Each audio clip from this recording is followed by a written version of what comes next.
विधानसभा निवडणुकीत लाडक्या बहिणींमुळे महायुतीची राज्यात सत्ता आली। त्या लाडक्या बहिणींची नाराजी आता स्थानिक स्वराज्य संस्थांच्या निवडणुकीत महायुतीला परवडणार नाही। त्यामुळे लाडक्या बहिणींची ई-केवायसीची प्रक्रिया तुर्तास थांबवली आहे। ऑक्टोबरचा लाभही पुढच्या आठवड्यात दिला जाणार आहे। आपण या संदर्भात अधिक माहिती घेऊयात आमचे प्रतिनिधी शिवाजी शिंदे यांच्याकडून। शिवाजी, लाडक्या बहिणींची नाराजी भोवणार हे लक्षात येताच आता ई-केवायसीची प्रक्रिया थांबवण्याचा निर्णय घेतलाय।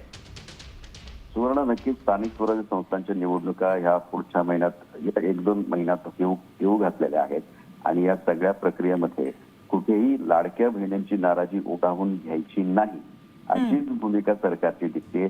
त्यामुळे तुर्तास तरी ही जी केवायसी आहे ती थांबवलेली आहे।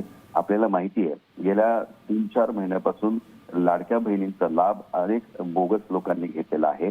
त्यानंतर ई-केवायसी ही प्रक्रिया सुरू झाली आणि जवळपास राज्यभरातून 56 लाख महिलांनी योजनेसाठी अर्ज केले होते आणि यात ज्या 4 चाकी असलेल्या महिला आहेत त्या सगळ्यांना यातून वगळण्याची प्रक्रिया सुरू झालेली आहे। परंतु स्थानिक स्वराज्य संस्थांच्या निवडणुका आता येऊ घातल्यामुळे तुर्तास या ई-केवायसी वरती ब्रेक लावण्याचा निर्णय सरकारने घेतले असल्याची माहिती सूत्रांकडून मिळते। ठीक, धन्यवाद शिवाजी या संपूर्ण माहितीसाठी।